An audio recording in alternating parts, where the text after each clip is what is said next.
previously very closely with Mr. Wallo in ODM.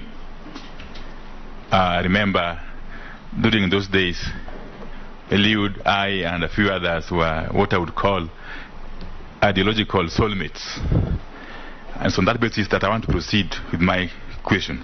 One, Mr. Wallo, you will recall during those heady days, some two incidents. One is on the 14th of January, 2015.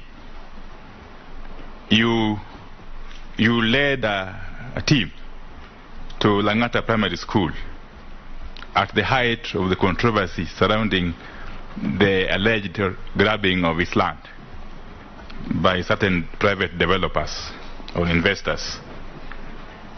You later addressed the media at the school compound, castigating these private developers, okay? And in fact, you are quoted to have said that these developers had hatched the plot to grab the land towards Christmas Day of the previous year and completed the fraudulent transaction within a matter of days through the connivance of the relevant state organs. What I want to know is if you still hold the view, very strong view that you held then, that primitive accumulation of wealth and grabbing of public property is something to be eschewed, something to be frowned upon. Two is on the 16th of July 2013. Remember, you were summoned by the DCI over allegations of a plot to destabilize the then Jubilee government. Okay? And you went on record again to clarify that the summon had been made by a Mr. Cheriot of the DCI, who had wanted you to clarify certain issues. Well, when you came out, of course, you decried this kind of move as an abuse of state power and misuse of government institutions. Do you still hold that view?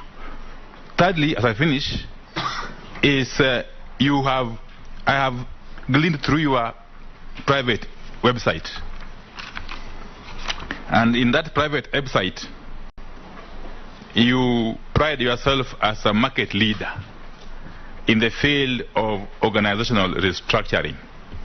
I would want to know what kind of restructuring you envisage, particularly with the Media Council of Kenya, which will be under your ambit or purview when you are confirmed.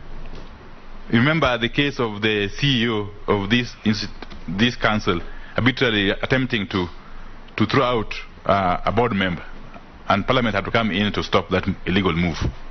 And again, the issue of funding of the council. How is the council accountable for the funds that are appropriated to it?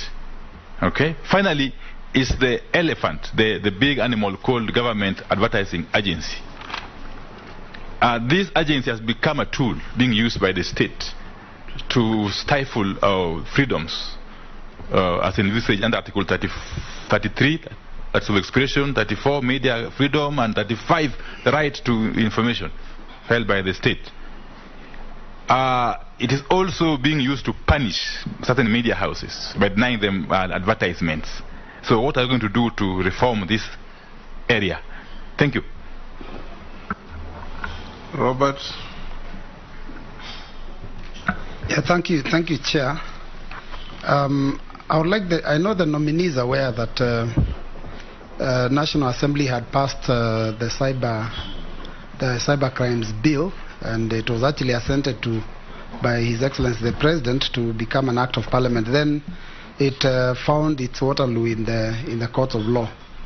Now, knowing and noting that the way social media has spread and the kind of things that people are posting on social media, particularly our young children, when they come out of Form 4 and get a smartphone, one of the things they'll go out there is to start probably either transmitting information that is not true, that is fake news. Several times they've killed people who are still alive, and also to insult leaders. His Excellency, the former president, did say that he came out of Facebook and Twitter because of those insults. You know, Kenya has been, I think, ranked one of the worst cyber bullies. And if you, for your information, Canada is a list in cyberbullying. The only bully, I think, in Canada was a Kenyan who has since left. Now, I wanted to know, what will you do to ensure that this situation is sorted out and is controlled? And of course, finally, I would like to know whether Kenya Kwanza still maintains that they will provide free internet everywhere. Thank you. Eliud, you can now answer those four. Okay. Thank you, Chairman. Those questions have brought to the fore very pertinent issues which I want to respond to. On the issue of jobs, Mr. Chairman, we would, as a matter of priority, leverage on ICT to create jobs. One of the fundamental areas that we will target, of course, is agriculture. Through optimal deployment of ICT, Mr. Chairman, we are able to add value to the processes along the value chain so that we enhance efficiency and effectiveness within the production processes in the agricultural sector to create jobs, Mr. Chairman.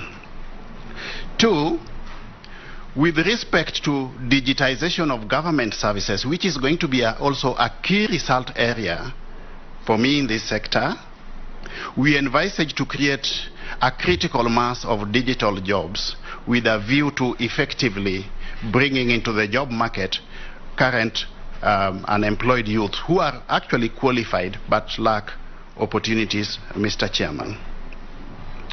Three, we want, as opposed to just formal jobs, we want to ensure that we encourage and facilitate the culture of entrepreneurship, Mr. Chairman, through effective deployment of ICT, more so with respect to the digital jobs that we want to create, and the massive ICT literacy program that the industry envisages to be undertaken under this ministry, Mr. Chairman. We will equip not just students in high schools with the relevant ICT skills, but we will also ensure that correspondingly the teaching fraternity are well equipped with the relevant IT skills so that we have got a critical mass of young people getting out into the job market with skills that can facilitate entrepreneurship in this sector as opposed to opting for white-collar jobs, so that people are self-employed, Mr. Chairman. In the same vein, through adequate innovation and creativity, Mr. Chairman, we can leverage on the potential of Konza to, one, facilitate production of cheap equipment, devices, which will be a means of creating jobs, ICT devices which will be a means of creating jobs along the manufacturing value chain, on one hand.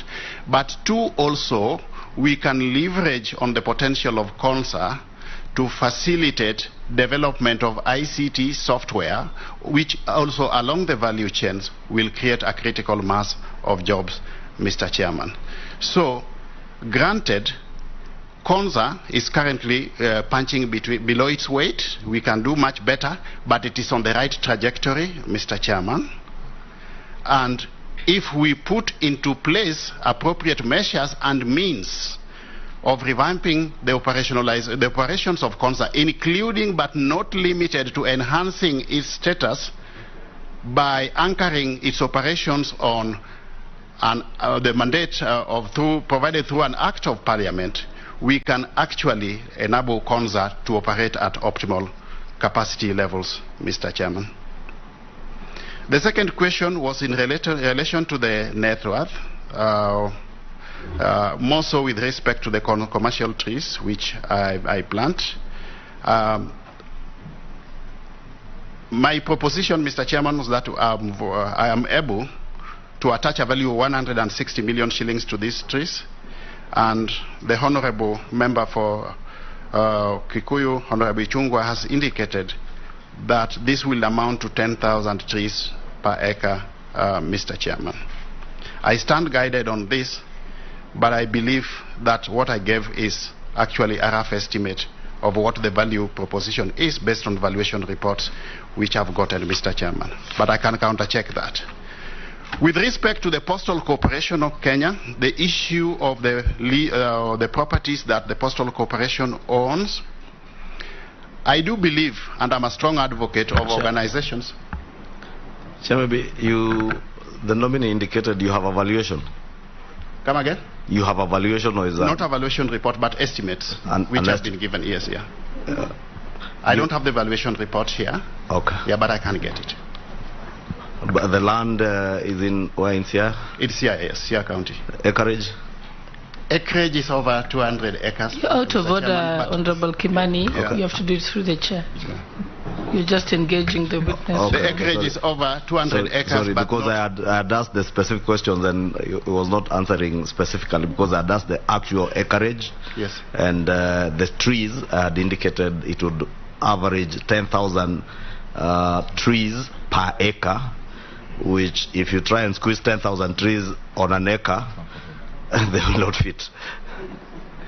Perhaps I need to look at the whole, re-engineer that whole space with respect to the statistics, Mr. Chairman, but the acreage is about 200 acres, out of which, as we speak, about 20 acres is on Europhila trees. But I can actually counter-check this fact and get back to the committee at an appropriate time.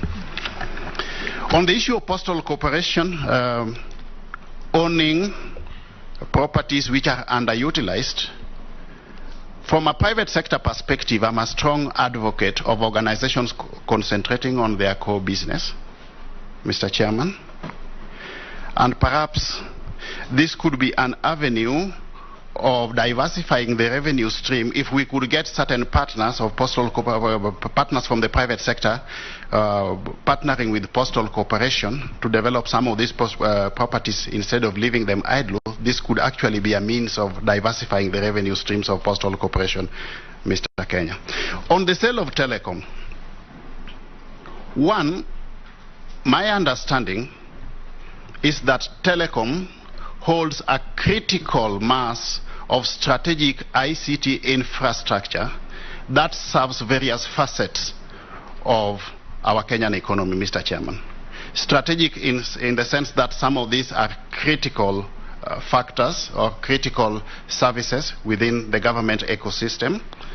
As much as telecom had gone private, it would be prudent that as much as we advocate for privatization of entities, this should not compromise national security, in my understanding, Mr. Chairman. This is something that I believe the National Treasury, which holds shares in that entity on behalf of the Kenyan public, took into due consideration. And I promise that if I'm successful at this stage upon assumption of office, I'll quickly consult with my counterpart at the National Treasury so that we get a feasible way forward on the issue of telecom, while not at the same time negating the principle of privatization, which I hold very dear, Mr. Chairman. Now, on the issue of my ideological orientation, the Honorable Member has mentioned that on the 14th of January 2015, I raised issues with the grabbing of Langata Primary School land and whether or not I still hold the same position. Now, I'm a strong believer in good governance, Mr. Chairman, and the issues that I raised at that point in time perhaps brought this issue into the public domain. I believe that these issues are now before the courts of law, and we need to wait for our judicial system to bring this to a logical conclusion, Mr. Chairman.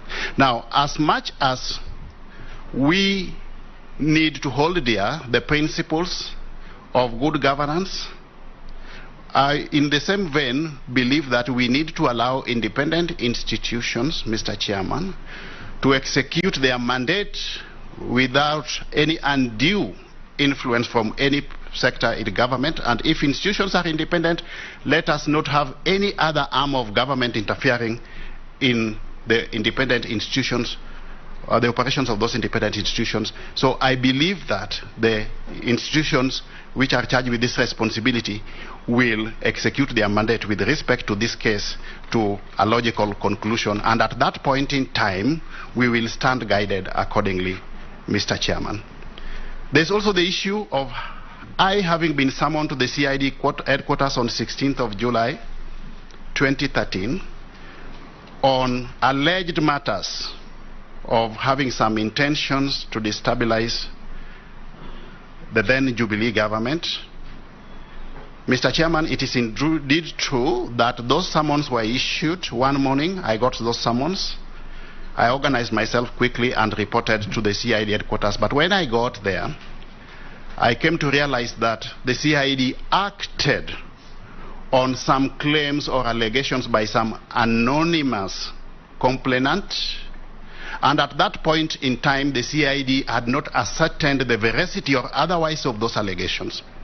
I was indeed asked to write a statement, but I declined as a matter of principle because I felt that it was incumbent upon the CID to undertake its investigations, and once they had conclusively undertaken their investigations and come up with a technically feasible position, they were at that point then in time duty-bound to support me. But I was not going to help the CID in undertaking its investigations, Mr. Chairman. The irony is, Mr. Chairman, that at the same time when I was summoned, I also simultaneously applied for a certificate of good conduct from the same CID, Mr. Chairman, which came back in the affirmative. The CID did indicate that they would summon me if they had got something substantive that they wanted me to respond to. To date, about 10 years down the line, they have never called me back. The matter ended there, and that's how the case. Those are the facts of the case, Mr. Chairman. On the issue of organizational restructuring, what do I envisage to do with respect to the Media Council? I'm a strong advocate of self-regulation of industries and sectors. I believe that we have got adequate capacity within the media fraternity to self-regulate itself. The role of the ministry would be limited to provision of a policy framework that facilitates an enabling environment to facilitate that, Mr. Chairman. I would rather the media fraternity regulates itself while we create that enabling environment. But if I'm successful and I assume office, I'll of course initiate constant, regular consultations with stakeholders in that industry so that we discern emerging issues from time to time that perhaps as a ministry we will then have to respond to or align our operations to. Just to look at what is emerging based on those consultations, and then we will deal with it. The issue of government advertising agency and whether or not it is curtailing the freedoms of the media. Now, I believe the intention of the government, or introducing the government in advertising agency to regulate or to administer advertisement of public sector entities, more so the ministries, was well-intentioned. In my understanding, the intention was to ensure optimal utilization of budgetary provisions for advertisement.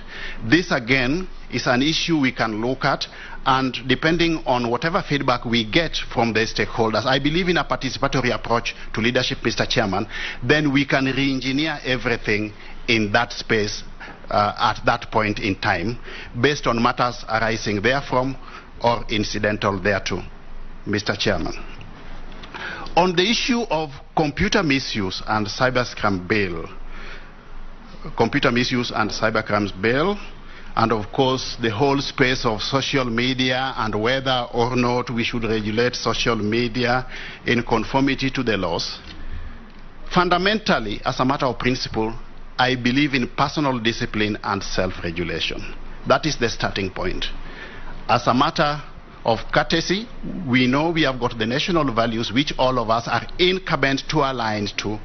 We need, first of all, to sensitize ourselves on these national values so that all players, the social media included, act and exercise their freedom of association with utmost responsibility. I would, however, as much as we have got the laws and regulations, not a strong proponent of curtailing media freedom. But the way forward is that within the confines of the law and based on the output of stakeholder forums that I intend to initiate, we should be able to develop a common position on the way forward. But we have got the Computer Misuse and Cybercrimes Bill 2018, which actually gives adequate provisions for governing the operations of this space, Mr. Chairman. Subsequent amendments have also been made to propose to this bill through the Computer Misuse and Cybercrimes Amendment Bill 2021. So I believe from a legal, regulatory and proper policy perspective, we have got all that we require to ensure that this space is adequately regulated, but fundamentally without curtailing the freedoms of expression as espoused in the dictates of our constitutional dispensation, Mr. Chairman. Thank you. I'll take Owen Bayer. I'll take Mary Masse. I'll take Raso. I'll take Mule and Naisula. You are? You want to go the most? Okay, Owen.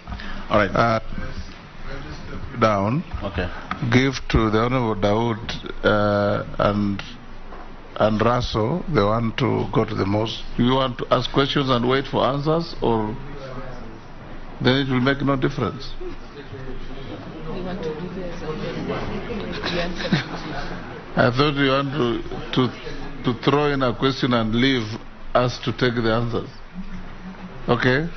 Then, okay, I'll give you. Thank you. Thank you. I'll give you with Raso and Mishi. Yeah. Mishi, you also want to go to the mosque? Yes, Friday. It's Friday today. Yes. You finish, then I can excuse you as we go on with the rest. Oh, and I hope you don't mind. Matters of faith are very sensitive. Thank you, Mr. Speaker. Thank you very much. Let me congratulate the nominee. Your predecessor, C.S. Musheru, introduced the Ajira program, which has not gone out to all constituencies of this country. In your position, if you are confirmed, do you think you will continue with that Ajira program and expand it, or you're going to do something more radical than what C.S. Musheru did? Secondly, regarding internet connectivity, I remember the President Ruto talking about internet connectivity for the whole country. How will you achieve it, and are you thinking of doing it? Thank you. Thank you, Mr. Speaker. Mr. Owalo, you have been doing some work for government and quasi-government institutions, yes, particularly in the area of strategic plans, balanced scorecard, job evaluation. But within the same form, you have said that there's no conflict of interest. What are you likely to do? Because in case the House approves your nomination, you'll be sitting at an elevated position to actually influence jobs to be given to your company. How would you avoid that? The other thing is about KBC.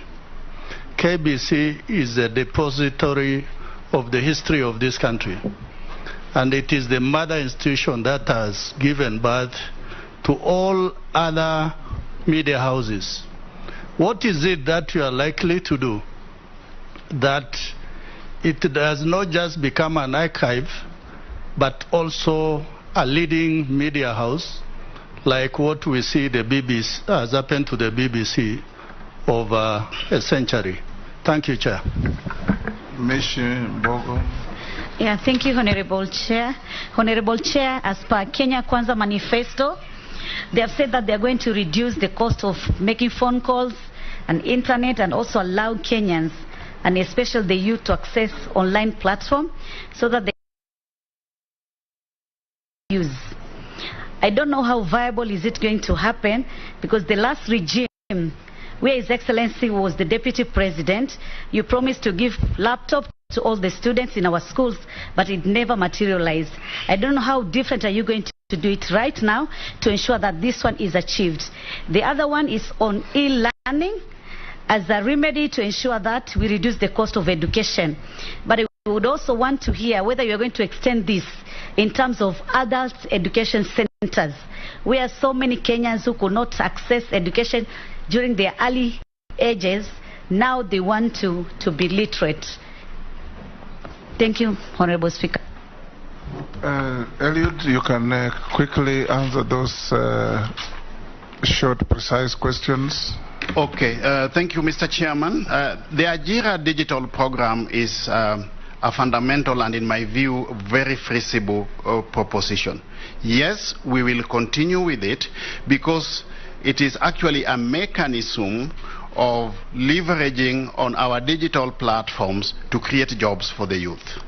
If we enhance the ICT infrastructure in place, Mr. Chairman, we should be able to have this Ajira digital program rolled to all parts of the country. And with the intended rollout of 100,000 kilometers of fiber optic cable, we should be able to facilitate access to the Ajira digital program in all parts of the country. With respect to internet connectivity, yes, we will enhance this. How do we do this, Mr. Chairman? One, the starting point again is the ICT infrastructure. Ensure that through the digital superhighway, we have got reliable and stable and extensive ICT infrastructure all over the country. And then once we have done that, we come in to see ways and means of lowering the cost of internet so that we have got access to internet all over the country, Mr. Chairman.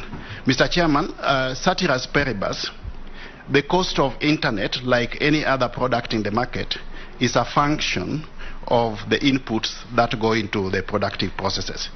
If we lower the cost of ICT infrastructure, we should then be able to end up with affordable internet everywhere, up to the village and even the household level, Mr. Chairman. On the issue of my hitherto extensive consultancy experience within government and SAGAS, and whether or not or how I will handle that moving forward, Mr. Chairman, I strongly subscribe to the principles of good governance. I understand the fact that if I assume office as CS, I cannot continue undertaking consultancy for government.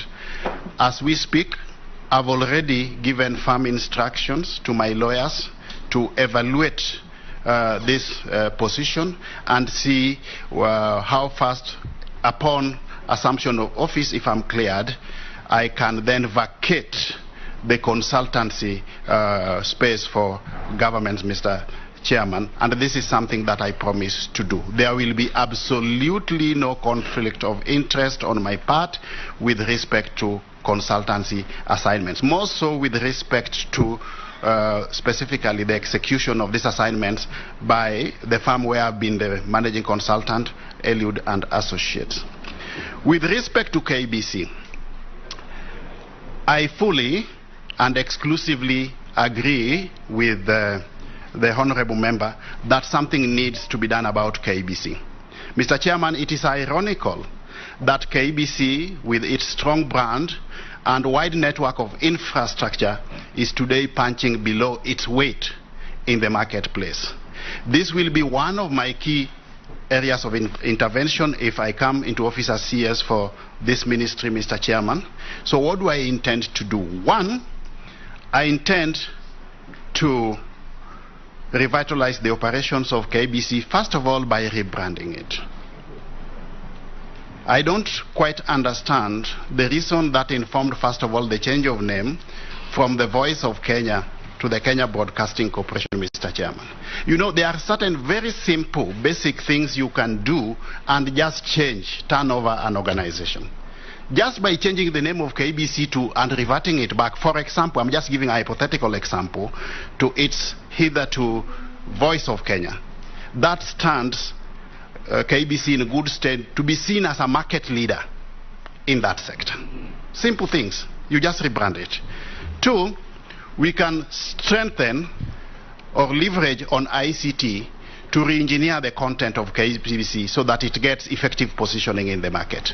3, we need to revitalize the infrastructure of KCB so that it is in tandem not just with market needs but also benchmarked with global best practices in that industry, Mr. Chairman. Those are some of the interventions, and I promise, without fear of contradiction, Mr. Chairman, that the issue of KBC will not just be one of my thematic areas of key result areas of intervention, but I would also want to be held accountable by virtue of having a very clear performance indicator as far as turning KBC is concerned. The issue of cost of internet and creation of jobs, yes, I believe I've answered this, but I can just come up again and give more value proposition to my earlier answer. If we enhance the ICT infrastructure and ensure that we have got adequate skills through the digital literacy program, not just for the students but also the teachers and also other market players such as the health sector and the public at large, we should then be able to leverage on ICT to enhance efficiency and effectiveness in our production processes, not just to bring down the cost of living but also to create jobs, Mr. Chairman. Issue of laptops, yes, this is something that I believe is doable, and if in any case we will do it. Through the Konza Metropolis, Mr. Chairman, there is already a rollout of distribution of these laptops to school. But it is not just an issue of distribution of laptops. It must be in tandem with simultaneous undertaking of a massive e-literacy program at all levels, Mr. Chairman, so that the demand in the market is responded to, Mr. Chairman. The e-learning for adult education centers, this again, just the same way we are going to have the digital villages targeting the youth, we can equally do the same for the adults, Mr. Chairman, so that we really have a truly digital economy without unnecessary segmentation of that marketplace where we have some lopsided interventions where perhaps only the youth are benefiting, but we leave out the adults, Mr. Chairman. So yes, it can be done. Thank you, Eliud. Owen? All right. We can release... yes, sir. Mary, I'm very clear what I'm doing, Mary. I had given Owen Bayer, yourself, I was going on, then they raised the issue of going to the mosque. So now I'll give to Owen, you, then I'll give to the team at the back, I'll give to Naisula, Gikaria, and Mule. Please ask one question each so that we manage our time well. I think the gentleman is doing reasonably well. Okay. Thank you, Speaker and Chair. My question on Nigeria has been responded to, but I would like to focus on something you said when you were telling us about yourself. You said you're an expert in organizational restructuring and strategic planning. And in that vein, you showed us how you have been involved in almost all ministries in this country, developing their strategic plan, strategic plan or ideas about how to carry out some work. But seemingly, having said you did all that, this government, the past government, past regimes, didn't seem to have touched the lives of people, despite your infusing those ideas.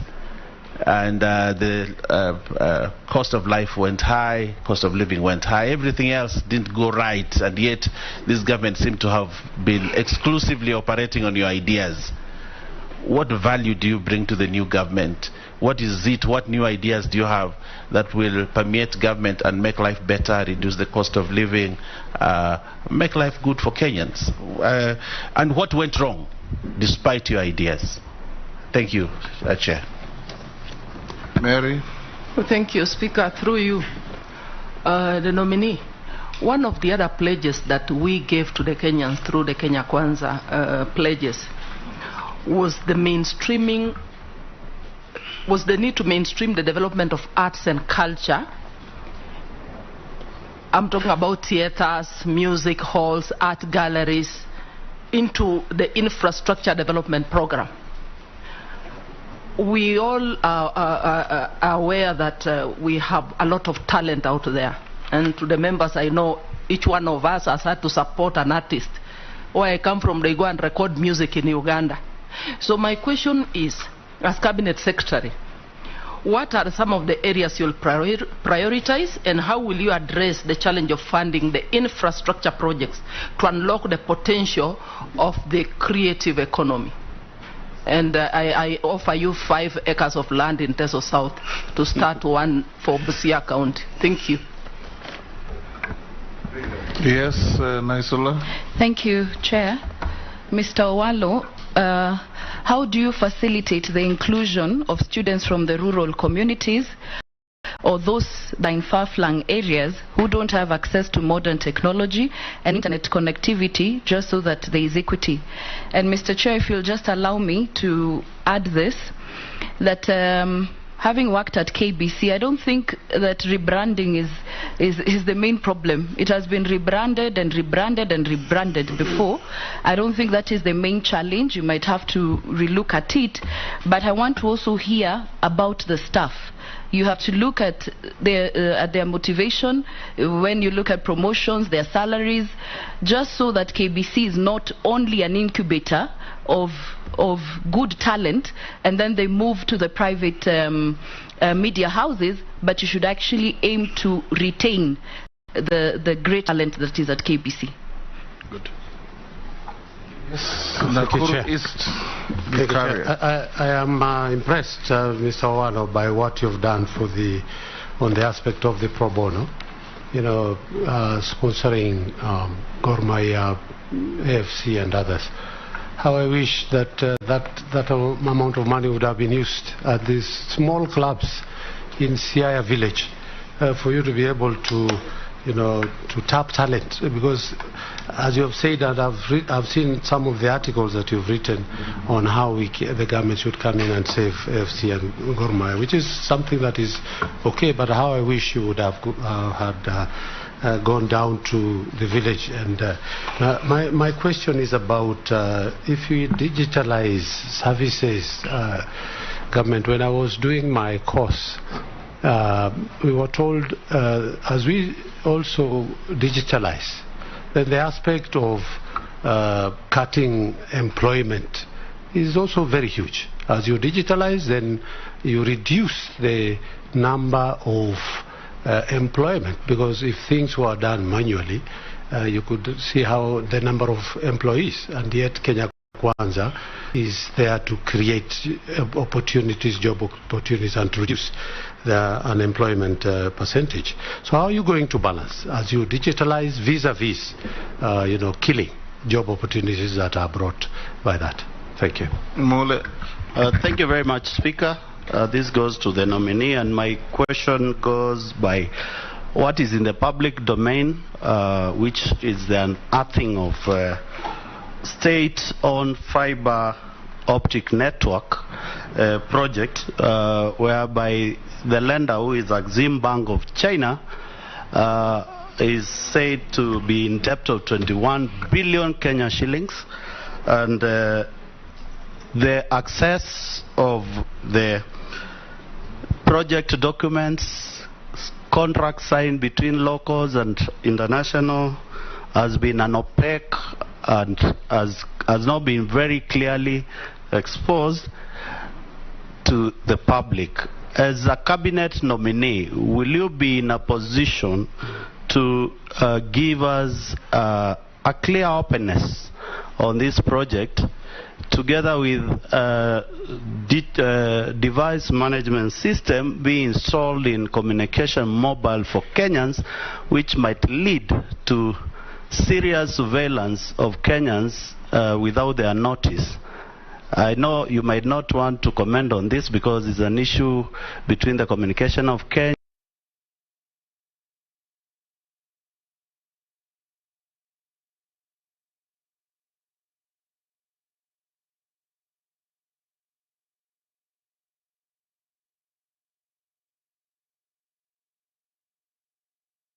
we can take the remaining 5 so that you can answer all of them. Okay. Where questions overlap, you just harmonize, yes. Yeah, you harmonize. Yep.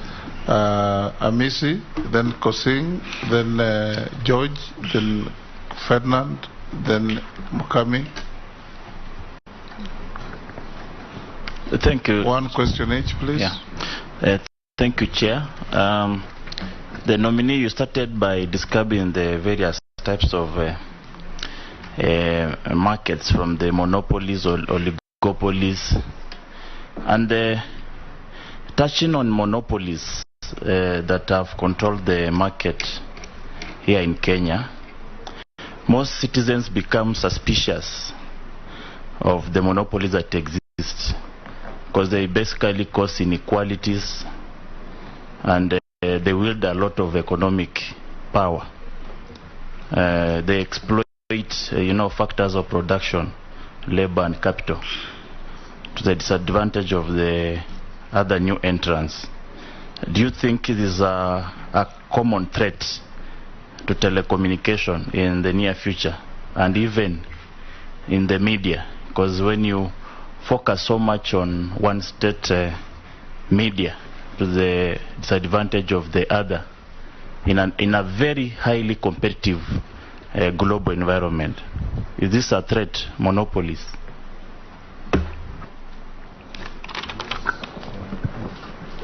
Yeah, thank you, Chair. Nominee, my name is Honorable Kosing David, MP for Poko South. I didn't say my name earlier.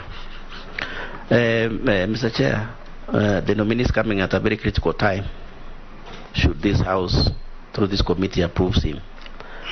And there has been a bit of some controversy back and forth, particularly on the marginal areas of this country, which of course is known as arid and semi-arid areas or counties, which then is about 70–80% of the country in terms of network, Honorable Chair, for purpose of communication, security, and so on. And what's the controversy? The controversy is that, for example, Safaricom don't want to do network or build masts there for people to access network. Why? They think that it is not economical, because then people cannot, or maybe they cannot get enough money from the people living around there for purpose of communication. And therefore Celtel, Telcom, and Safaricom are not interested about this area, 70% of the country. Now, Honorable Owalo, should you be, what will you consider? Because there is this fund called Universal Service Fund, which was established by the people of Kenya because of that, so that this fund can be able to build networks in those areas so that Kenyans can access network. But nothing much has been done. What will you do in your 100 days? Will you promise this House that in your 100 days, because millions of those Kenyans living in those areas now are listening to you and watching and saying, what will you do?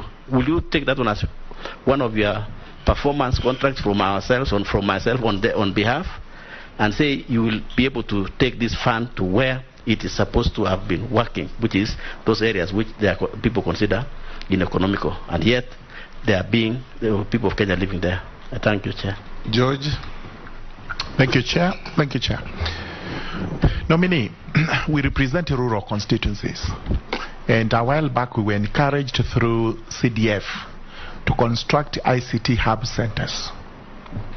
Not many were constructed because I think there were reservations, because people felt the ministry may not be able to carry this through. But in your own estimation, and upon being confirmed if that is going to happen, do you undertake to us, even to Parliament, that if these ICT hubs are constructed, you will quickly move in, equip them, and our youths are able to access ICT through those hubs for purposes of employment, research, and whatever else we have to do through those hubs?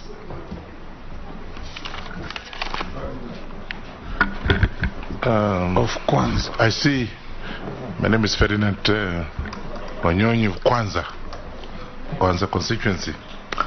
They have seen some bit of realignment of the parastatals in the government, to the extent that even some departments are realigned wrongly.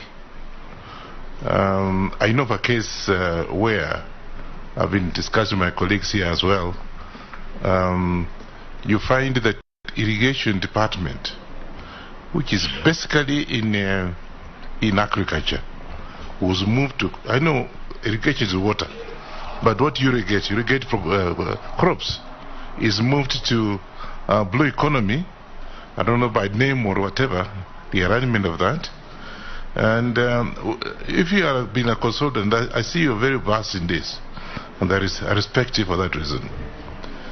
Again, we have had a case where government bought shares from telecom. Yeah. Now I think it's, so to say, is now state-owned. Telecom is state-owned. I don't know for what reason this has happened. And now you find now telecom is not doing the same thing. We used to use it for postal or for land, moving the communication by land. Now it's no longer there. I'd rather get matatu, put whatever I have to take to my up country instead of using the post office. What's your view on this? Am I right or you're right? They've done this arrangement, which I think, in my view, is actually taking us backward. Or is it for individual gains? Thank you. Thank you. Mukame, the last. This batch. Thank you, our nominee. I'm impressed you've done your homework. What will you do to safeguard talent and intellectual property for the youth who will be the drivers of the digital economy? And I would also like to know what you think about the split of Safaricom to M-Pesa and Voice. Thank you. You can quickly answer those, Eliud. Okay, first of all, from Honorable Massey, the issue of mainstreaming the development of arts and culture, the creative economy. One, what we need to do, first of all, is to tackle this issue by understanding the functional domains which fall within this sector. We have got music, we have got design, we have got theater, just to mention but a few, and even arts and crafts. Now, this is an economy, Mr. Chairman, that envisages to exploit the potential of hitherto untapped capabilities amongst our youth. How do we do this? First of all, there is need for appropriate legal and regulatory framework in this industry. We have got the Copyright Act. This needs to be strengthened, yeah, so that the intellectual properties of these young people is not taken advantage of by middlemen or based on dysfunctionalities in the marketplace. Two, we need to empower these people through provision of adequate access to capital. How do we do this? If I'm confirmed and I take over office, I need to initiate the Kenya Film Bill and liaise with the House so that it becomes an act that will facilitate the establishment of a film fund, Mr. Chairman, that can facilitate access to cheap credit, provision of widely accessible credit, but also being disbursed at optimal rates of interest, way below the prevailing market or bank rates, Mr. Chairman. Chairman, is he coming back? Chair? Yes. Is he coming back to my question or... because he seems to have Oh yes, Honorable Owen Bayer, the issue of restructuring, yeah. Oh yes, I've developed many strategic plans, but then there's a disconnect between the number of strategic plans I've developed and what has been witnessed by way of results. Now, let me clarify, Mr. Chairman, that strategy has got three facets. There's the component of strategy formulation, there's the facet of strategy implementation, there's the facet of strategy monitoring, evaluation, and reporting. All these facets of strategy, Mr. Chairman, are anchored on what critical success factor, which is leadership. We don't have a shortage of strategic plans in this country. Historically, since independence, we have always developed good strategic plans. But we have been having a leadership deficit. What do I mean by a leadership deficit? Anytime you come up with a major change program, you must have a transformational leadership that can facilitate effective implementation of those change programs, while at the same time ensuring that you have got an elaborate risk mitigation framework, Mr. Chairman. We have had good plans, but the will to implement some of these plans has been a challenge, based on leadership at the top echelons, Mr. Chairman. I'm happy, Mr. Chairman, that today, under the Kenya Kwanza government, we have got a leadership that is transformational, a leadership that is a change agent, a leadership that is ready and willing to venture into hitherto unfamiliar territories for the benefit of the Kenyan people. And I believe that in the next phase of our strategic planning cycle, where we are going to develop the 2023-2022 strategic plans for ministries and the implementing agencies, we will not just come up with strategic plans that will not be implemented, Mr. Chairman. So that then will facilitate successful implementation of the strategic plans. So the answer is leadership deficit has been a problem. The issue of mainstreaming of arts, that one I've answered. The issue of whether students will have access to technology, I believe in the principles of equity, impartiality and equitability, Mr. Chairman. We are going to enhance the ICT infrastructure indiscriminately to all parts of the country, so that we have got adequate ICT infrastructure in every village up to every household, Mr. Chairman, so that our ICT functional domain can contribute to the extent of the envisaged 10% of the GDP, Mr. Chairman. Issue of KBC, yes, I agree with Mheshimiwa again that we need to look at staff motivation. My position on this is as below, Mr. Chairman. One, the remuneration structures in government are largely regulated by the Salaries Review Commission. But as a consultant, I believe that our remuneration architecture should be informed by an objective job evaluation exercise, whether it is done by SRC or any other private sector provider. But the guiding principle should be the ability to pay. If KBC was turned around through an effective turnaround strategy and it became viable, feasible, and has the ability to pay, nothing stops you from telling SRC that, look, these are the salaries and remuneration levels that you are proposing to enable us attract and retain the staff that we already have. We want to benchmark our salaries and benefits levels with the prevailing market rates, and we have got the ability to pay. SRC will not stop you. The only problem we have in the public sector, Mr. Chairman, is that organizations rely, or largely, parastatals rely largely on the exchequer for purposes of funding. We need to move away from that space so that we become creative and innovative by way of exploring new and more viable means of resource mobilizations, anchored on an appropriate and elaborate innovative resource mobilization strategy, Mr. Chairman. Of course, backed up with diversification of the revenue streams.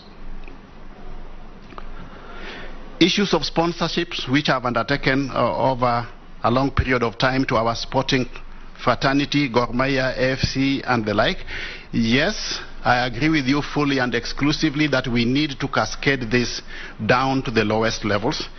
Just yesterday, I was having a discussion with my counterpart nominee for sports, Honorable Ababu Namwamba, and this is something that we want to pursue together, Mr. Chairman. I've got a lot of passion for sports and development of the hitherto untapped youth talent.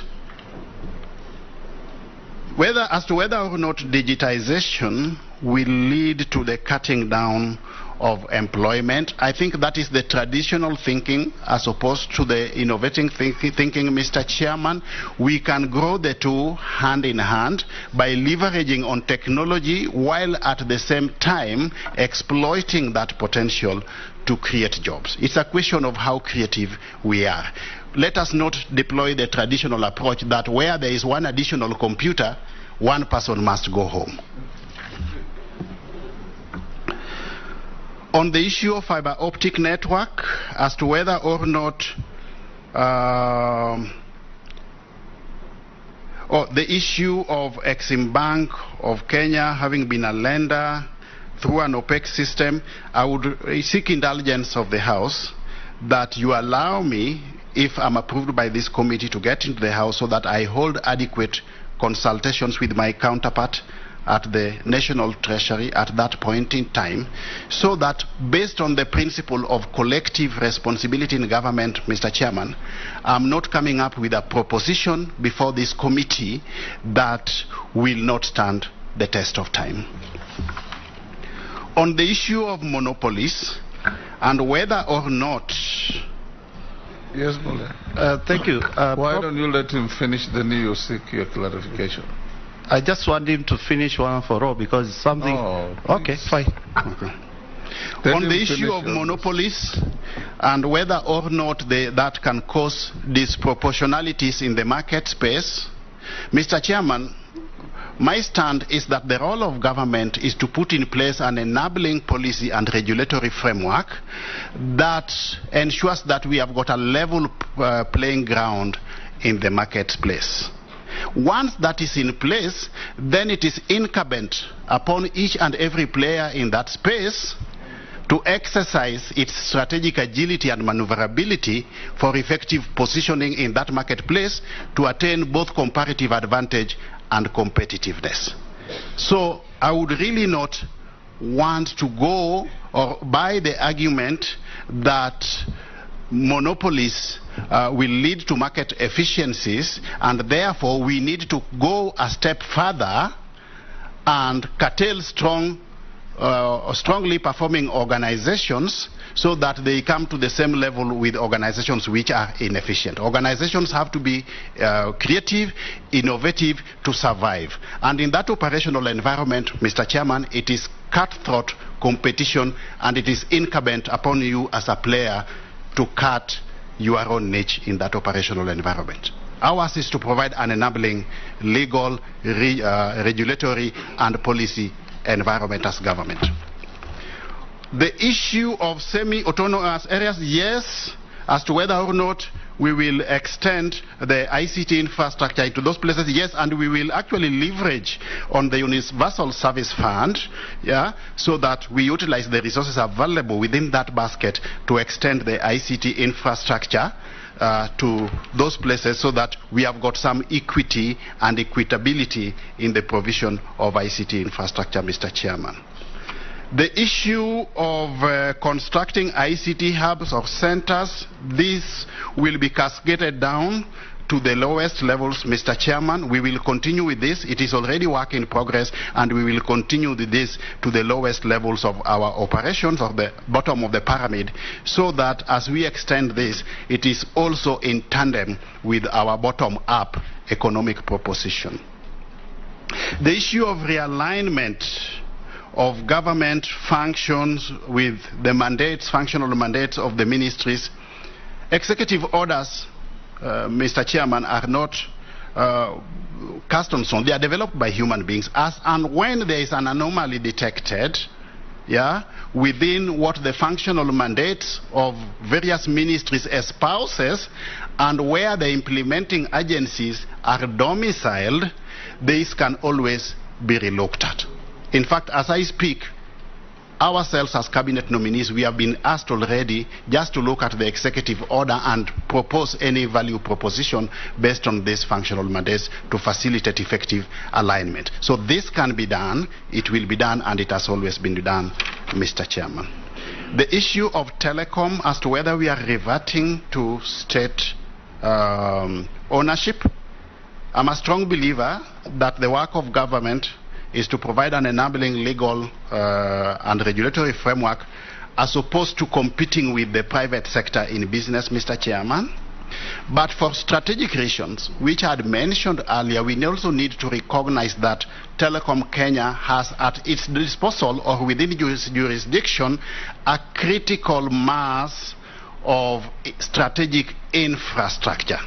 That space has to be looked at from various facets of government, not just the ICT ministry itself.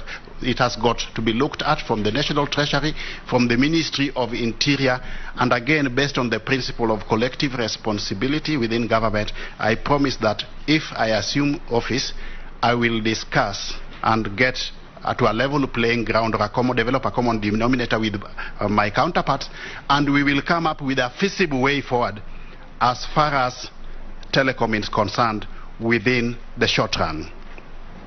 The issue of safeguarding talent and intellectual property, I believe that answered that again. We need to strengthen the legal and regulatory framework. I've talked about the enforcement of the copyright law. I've also talked about the issue of just ensuring that we eliminate duplicity of effort between the Kenya Film Corporation and the Kenya Film Classification Board. Through a relevant bill taken to Parliament, Mr. Chairman, we can actually, in my view, end up with one entity that can take care of the whole of that space while charged with the mandate of ensuring optimal exploitation of the talent that we have amongst our youth on one hand, and also through the establishment and operationalization of a Kenya Film Fund, ensuring that we have got adequate provision of finances to these young people on the other, Mr. Chairman. Thank you. Chairman, spirit of Safaricom. You see, Mr. Chairman, there are very basic but fundamental economic principles that we need to conform or align to in the private sector. Safaricom has got two main facets. There's the telco side and there's the finance side. The telco side will largely be regulated by policy formulation from the ICT and Digital Economy Ministry. On the flip side of it, the money side, based on the law, needs to be regulated by provisions of the CBK Act. I believe that to facilitate effective regulation, this is what has informed the envisaged split between the two functional domains, Mr. Chairman. Yes, Mole. Thank you. Probably, nominee, you need to understand my question is coming from the basis whereby the national government want to do connectivity for the entire country, and the county governments, or the 47 counties, whereby we have the national optic project. Yes. The issue is this. We need to open up this program to Kenyans, and then Kenyans to understand, whereby we are linking it up with the device management system, that is the DMS, which will likely going to monitor whichever call you will make, whichever call I'll make, whichever call Wanjiku will make in this country, and that amounts to discrimination on conversation between Kenyans and start monitoring Kenyans. What are your thoughts as the CS-ITC? Secondly also, I'm not opening any round two. Yeah, you're not. Answer the questions. Thank you very much, Chair. Chair, now, clarification, Chair. It's important. Yes, proceed. You know, Chair. Proceed. Yes, thank you, Chair. You know, we are here also for people. That's why we are vetting. And as representative of the people, I didn't get my answer properly about the network, Mr. Chair. Poor network. Poor network. No, really not. I agree, poor and even no network. Non-existent network. Non-existent network in the entire pastoralist areas. An example, so that people don't think that we are talking from nowhere. If you go, like, for example, Tiati, there's no network, and that's why there's insecurity. If there was network, maybe we could have even gone to those areas. Baragoi, the entire come to Marsabit, entire northern Chair. It seems maybe the nominee has never been in those areas. Maybe. That's why maybe he might not understand how it is happening. So what is his opinion or take as he might come in if we approve him? Okay. Quickly. I think the approach should be, if you get this job, yes, what are you going to do to have 100% coverage by all these networks across the country? Yes. Yes. That is what you want, isn't it? Yes. Yes. One, as a ministry, so that I pick up that question quickly before I refer to the former, we will ensure that there is adequate ICT infrastructure in these areas through the envisaged 100,000 kilometers fiber optic network. That is one. Then two, we will engage the players correspondingly, the market players, to also ensure that they entrench their services to these areas. If the two go hand in hand, we'll be home and dry. It's as simple as that. Okay? That's why we are coming in as change agents to do it, Mr. Chairman. Let us not be captive to the past. We are coming in. Don't exchange with him. I'm addressing you, Mr. Chair. Yes. That's why we are coming in to bring about change, Mr. Chair. My apologies. Yeah. We cannot be captive to the past. We are coming in to offer transformational leadership that is going to introduce radical change, so that we are not captive to the status quo. And we will do it, Mr. Chairman. The second question was the issue of data security, Mr. Mule rest. You see, there's the issue of the Data Protection Act on one hand, and the Computer Misuse and Cyber Security Act on the other, Mr. Chairman. One, the Data Protection Act, among others, is meant to facilitate a situation where data in the hands of the market players is not abused or misused. And the provisions are very clear. So we need actually just to enhance that.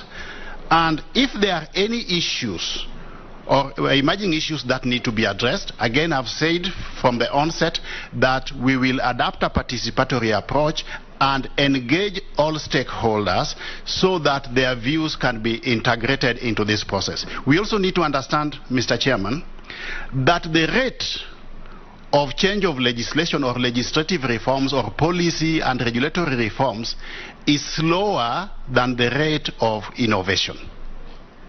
So if innovation is ahead of legislation or policy or regulatory framework, then we will definitely introduce changes or propose changes to the existing policy, legal and regulatory frameworks so that it responds to the needs of the market. I believe I've answered. Tell us in 3 minutes what you wish this committee to do for you. One, Mr. Chairman, in my concluding remarks, my proposition is that I've got a vision for this sector. My vision is an empowered and digitized Kenyan society. To realize this vision, I believe working together with the team that we have within the ministry and the sector at large, including the implementing agencies, we should be able to facilitate economic transformation of Kenya while leveraging on ICT for purposes of competitiveness and sustainable development. I believe that I'm coming into this sector, Mr. Chairman, to offer transformational leadership, to introduce change, and to realize this, I'll ensure that we have got appropriate planning framework within the ministry and the implementing agencies. I'll ensure that we have got structures that are effectively aligned to the strategy at all levels to facilitate implementations of the plans that we will have. I'll ensure we have got comprehensive performance management framework that will facilitate implementation of these strategic plans, while at the same time also having a comprehensive monitoring and evaluation and reporting framework. This will be anchored on my ability to facilitate provision of transformational leadership that facilitates change within the sector, Mr. Chairman. At the tail end of my tenure, on behalf of government and the industry at large, I would wish that my performance be evaluated on the basis of facilitation of universal access to internet everywhere at affordable rates. I would also wish, which I hereby commit, that my performance should be evaluated on the basis of digitization of government processes to facilitate not just a paperless government, but also to leverage on that technology to create jobs on one hand, while on the flip side of it, also to reduce the cost of living. I also wish that my performance, Mr. Chairman, as I conclude, will be evaluated on the basis of rejuvenation of the Kenya News Agency, revitalization of the Kenya Broadcasting Corporation, and revitalization of the Postal Corporation of Kenya in response to the needs of the market, while at the same time benchmarking with global best practices. The will is there, Mr. Chairman. The capabilities, skills, and experience is there. And I can only promise that given the opportunity, Mr. Chairman, we will deliver on this mandate. We are equal to the task, and we will not let Kenyans down. Thank you very much, Mr. Chairman. That's my humble submission. Thank you, Mr. Eliud Okech-Owalo. That was an interactive session that has been quite interesting. We want to wish you well and allow you to leave to your other duties. Sergeant, you can show the Honorable Eliud Owalo huyo akiwa ndio anamaliziwa kupigwa msasa na kamati ya uteuzi inayoongozwa na mwenyekiti wa kamati hiyo ama spika wa bunge la kitaifa Mheshimiwa Moses Wetangula. Eliud Owalo ndiye wa pili kufika mbele ya kamati hii siku hii ya leo ya Ijumaa, akiwa ni waziri mteule katika wizara ya mawasiliano na teknolojia ya kiuchumi, akiwa anazongwa hapo na mseto wa maswali kutoka kwa wabunge waliomrushia maswali mbalimbali. Lakini cha kwanza ni kwamba Eliud aliweza kueleza thamani ya mali yake, akisema ni takriban milioni 645, akitaja masuala kama vile umiliki wa ardhi, umiliki wa magari, umiliki wa nyumba, ikiwa ni mojawapo ya yale masuala ambayo yanachangia katika mali yake ama thamani ya mali alionayo.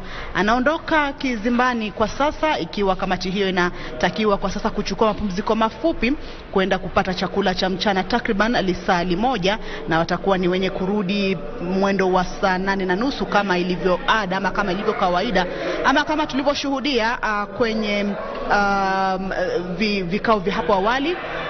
Saa 8:15 ndipo tutakuwa tunarudi kwa mahojiano haya moja kwa moja. Maswali mengi yameulizwa kwake, yamerushwa kwake Eliud Owalo kuhusiana na ajira program ambayo kwa sasa ilianzishwa ama ilizinduliwa na waziri wa ICT kwa sasa Joe Mucheru, akiulizwa iwapo itaendelea, iwapo itafikishwa kwenye kaunti ambazo bado hazijaweza kupata mradi huu. Akasema kwamba ni mradi muhimu sana na kwamba ni mradi ambao hauwezi kukatizwa bali utaendelezwa, na watahakikisha kwamba unafika katika kaunti zote ili kuwezesha